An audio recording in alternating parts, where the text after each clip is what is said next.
Hello, in this video I will demonstrate how to use your TI-Inspire CXCast to your advantage in homework packet 18, 3 important theorems. So let's begin.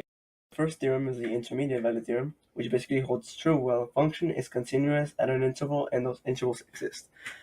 So let's say you want to find whether the intermediate value theorem holds true in the interval -1 to 4.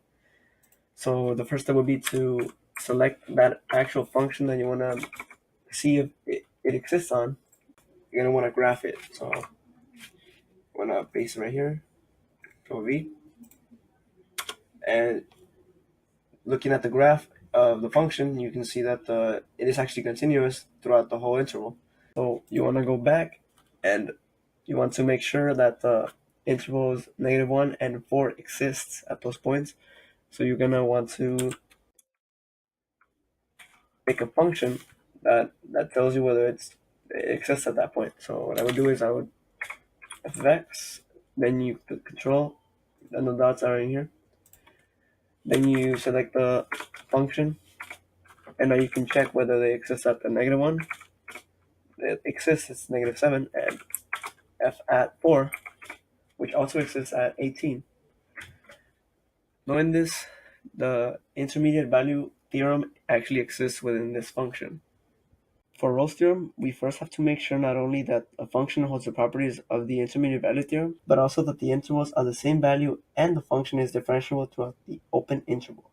This means that the function does not have to be differentiable at the points that are the interval, but has to be differentiable within that interval itself. So we have this function x squared minus 11x plus 33. We want to make sure that Rolle's theorem actually holds true. So first we have to actually graph it to make sure it is continuous. But since we already know it's continuous throughout its points because it's a polynomial, we now check whether they are equal at those points. So if f of 5 equals to f of 6, since that is true, we know that Rolle's theorem holds true for now. But now we have to check whether it's actually differentiable throughout that interval. So want to graph it, Control V, and here's a 1, 2, 3, 4, 5. So in here we know that it's differentiable because at no point are the one-sided derivatives different, meaning that it will actually be differentiable throughout its whole interval. And that means that Rolle's theorem actually holds true in this function.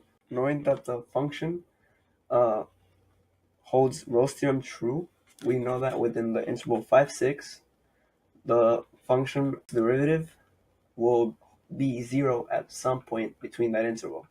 To figure out that point, you have to get the derivative of the original function, which you press this button right here, derivative in terms of x of this function given, and then you have to solve for the function at which the derivative will equal 0,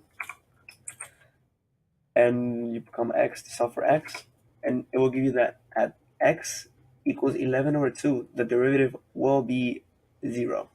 Finally, the mean value theorem holds true while it's continuous on the intervals, both points at the intervals exist, and is differentiable within that interval. Also, its secant line through those points at the interval match the derivative at one point of the function. So let's say you have x cubed minus x squared minus 2x minus 1, and you want to figure out if the secant line of that function will equal a point in the actual derivative of the function at the interval -1 and 1.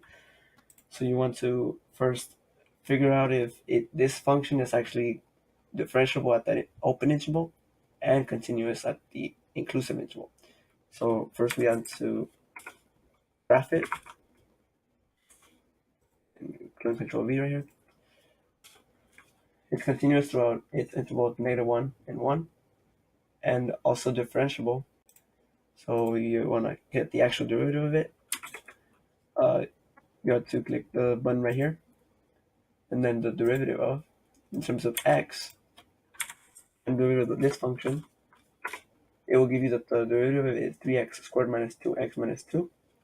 And now you want to get the secant of that interval. You can do that by getting the rate of change of the interval, which will be the division of the change of y over the change of x.